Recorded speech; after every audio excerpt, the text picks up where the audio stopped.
Hello friends, അസ്സലാമു അലൈക്കും. പുതിയൊരു വീഡിയോയിലേക്ക് എല്ലാവർക്കും സ്വാഗതം.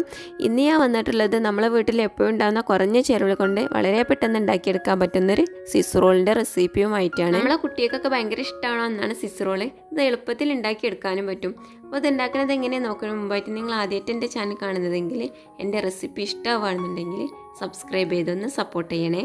അടുത്ത് കാണുന്ന ബെൽ ബട്ടൺ ഓൾ എന്ന് എനേബിൾ ചെയ്താൽ ഞാൻ അപ്ലോഡ് ചെയ്യുന്ന പുതിയ വീഡിയോസിൻ്റെ നോട്ടിഫിക്കേഷൻ നിങ്ങൾക്ക് കിട്ടുള്ളൂ. അപ്പോൾ നമുക്ക് സ്വിസ് റോൾ എങ്ങനെ ഉണ്ടാക്കണമെന്ന് നോക്കാം. അതിന് വേണ്ടിയിട്ട് ഒരു പാനിലേക്ക് 3/4 കപ്പ് പാൽ ഒഴിച്ചു കൊടുത്തിട്ടുണ്ട്. ഇതിലേക്ക് മധുരത്തിന് ആവശ്യമായ 3 സ്പൂൺ പഞ്ചസാരയാണ് ഞാൻ എടുത്തിട്ടുള്ളത്. ഇത് നന്നായിട്ട് ഇളക്കി കൊടുക്കാം. പാൽ തിളച്ച് വരുമ്പോൾ 1/2 കപ്പ് റവ കുറേശ്ശായിട്ട് ചേർത്ത് നന്നായിട്ടൊന്ന് ഇളക്കി കൊടുക്കുക. ഞാനിവിടെ വറുക്കാത്ത റവയാണ് എടുത്തിട്ടുള്ളത്. നിങ്ങളുടെ കയ്യിൽ വറുത്ത റവയാണെങ്കിൽ അതും എടുക്കാം. ഇത് ലോ ഫ്ലെയിമിലിട്ടിട്ട് നന്നായിട്ടൊന്ന് വാട്ടിയെടുക്കണം. ഇതിലേക്ക് 1 സ്പൂൺ വാനില എസൻസും കൂടെ ചേർത്ത് കൊടുത്തിട്ടുണ്ട്.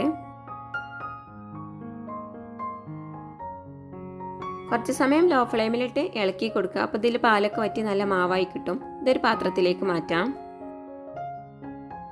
ചെറു ചൂടോടെ തന്നെ ഇത് നന്നായിട്ട് ചപ്പാത്തി മാവൊക്കെ കുഴക്കണ പോലെ ഒന്ന് കുഴച്ചെടുക്കാം. നല്ല സോഫ്റ്റാക്കി കുഴച്ചെടുത്തിട്ടുണ്ട്. ഇനി ഒരു ബട്ടർ പേപ്പറിൽ എണ്ണ തേച്ച് കൊടുക്കാം. റവ ഒട്ടി പിടിക്കാതിരിക്കാൻ വേണ്ടിയിട്ടാണ് എണ്ണ തേച്ച് കൊടുത്തിട്ടുള്ളത്. ഈ റവൻ്റെ മാവ് ഇതിൽ വെച്ച് ഇതുപോലെ നന്നായിട്ട് കൈവച്ചിട്ട് പരത്തി കൊടുക്കാം. ബട്ടർ പേപ്പർ ഇല്ലെങ്കിൽ നിങ്ങൾക്ക് സാധാ കവർ വെച്ചിട്ട് ചെയ്യാം. അലൂമിനിയം ഫോയിൽ ഉണ്ടെങ്കിൽ അത് വെച്ചിട്ടും ചെയ്യാം കേട്ടോ. ഇത്രയും കട്ടിയിലാണ് ഞാനിത് പരത്തി എടുത്തിട്ടുള്ളത്. ഇനി ഇതിലേക്കുള്ള ക്രീം റെഡിയാക്കി എടുക്കണം. അതിന് വേണ്ടിയിട്ട് 3 ഒറിയോ ബിസ്ക്കറ്റ് മിക്സിയുടെ ജാറിലിട്ടൊന്ന് പൊടിച്ചെടുത്തതാണ്. നിങ്ങളെ കയ്യിലുള്ള ഏത് ബിസ്ക്കറ്റ് വേണമെങ്കിലും എടുക്കാം. ഞാൻ നല്ലൊരു ഡാർക്ക് കളർ കിട്ടാൻ വേണ്ടിയിട്ടാണ് ഒറിയോ ബിസ്ക്കറ്റ് എടുത്തിട്ടുള്ളത്. ഇതിലേക്ക് കുറേശ്ശെ പാൽ ഒഴിച്ചെടുത്ത് നല്ല ക്രീമി ആക്കി എടുക്കാം. 3 ബിസ്ക്കറ്റിലേക്ക് 3 സ്പൂൺ പാലാണ് ഞാൻ എടുത്തിട്ടുള്ളത്. നമ്മൾ നേരത്തെ പരത്തി വെച്ച റവൻ്റെ മുകളിൽ ക്രീം ഒന്ന് തേച്ച് കൊടുക്കാം. എല്ലാ ഭാഗത്തേക്കും എത്തുന്ന രീതിയിൽ തേച്ച് കൊടുക്കാം. അധികം കട്ടിയിൽ വേണ്ട.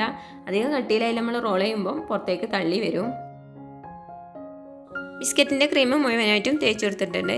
ഇനി ഇതൊന്ന് റോൾ ചെയ്തെടുക്കണം. അപ്പോൾ നല്ലോണം ടൈറ്റ് ആക്കിയിട്ട് വേണം ഇതുപോലെ റോൾ ചെയ്തെടുക്കാൻ. അപ്പോഴാണ് നമ്മളെ സ്വിസ് റോൾ നല്ല പെർഫെക്റ്റ് ആയിട്ട് കിട്ടുള്ളൂ. ബിസ്ക്കറ്റ് ക്രീമിന് പകരം നിങ്ങളെ കയ്യിൽ ജാമോ ന്യൂട്രലൊക്കെ ഉണ്ടെങ്കിൽ അതൊക്കെ എടുക്കാം. ഇതിൻ്റെ ലാസ്റ്റ് ഭാഗം അവിടെ നിന്ന് ഇങ്ങോട്ടൊന്ന് റോൾ ചെയ്തെടുക്കാം. അപ്പം ഒന്നുകൂടെ ഈസി ആയിരിക്കും ഇത് റോൾ ചെയ്യാൻ. എന്നിട്ട് നന്നായിട്ടൊന്ന് പ്രസ് ചെയ്ത് കൊടുക്കാം. ഇനി ബട്ടർ പേപ്പർ കൊണ്ട് നല്ല ടൈറ്റാക്കി പൊതിഞ്ഞ് 2 മണിക്കൂർ ഫ്രീസറിൽ വെച്ച് നല്ല തണുത്തിട്ട് വേണം ഇത് കട്ട് ചെയ്യാൻ. 2 മണിക്കൂറിന് ശേഷം നമുക്കിതൊന്ന് തുറന്നു നോക്കാം. ഇതിൻ്റെ 2 അറ്റവും ഒന്ന് കട്ട് ചെയ്ത് മാറ്റാം. അതത്ര നല്ല ഷേപ്പ് ഉണ്ടാവില്ല. ഇങ്ങനെ കട്ട് ചെയ്ത് വരുമ്പോഴാണ് നല്ല ഷേപ്പ് ഉണ്ടാവുക. ഈസി ആയിട്ടുള്ള റവ സ്വിസ് റോൾ ഇവിടെ റെഡി ആയിട്ടുണ്ട്. പിന്നെ ഈ സ്വിസ് റോൾ ഉണ്ടാക്കണമെങ്കിൽ കേക്കിൻ്റെയും ബ്രെഡിൻ്റെയും ബിസ്ക്കറ്റിൻ്റെ ഒന്നും ആവശ്യമില്ല. കുറച്ച് റവ ഉണ്ടായാലേ നമുക്ക് എളുപ്പത്തിൽ ഉണ്ടാക്കിയെടുക്കാൻ പറ്റും. അപ്പോൾ നിങ്ങളെല്ലാവരും ഒരു പ്രാവശ്യമെങ്കിലും ഒന്ന് ഉണ്ടാക്കി നോക്കിയിട്ട് അഭിപ്രായങ്ങൾ കമൻറ്റ് ബോക്സിലൂടെ അറിയിക്കുക. നിങ്ങൾക്ക് എൻ്റെ റെസിപ്പി ഇഷ്ടപ്പെട്ടാൽ സബ്സ്ക്രൈബ് ചെയ്യുക, ലൈക്ക് ചെയ്യുക, നിങ്ങളെ ഫ്രണ്ട്സിനും ഫാമിലിക്കൊക്കെ ഷെയർ ചെയ്ത് കൊടുത്ത് സപ്പോർട്ട് ചെയ്യുക. ഇൻഷാ അല്ലാഹ് അടുത്ത നല്ലൊരു വീഡിയോ ആയിട്ട് വരുന്നത് വരേക്കും ടേക്ക് കെയർ.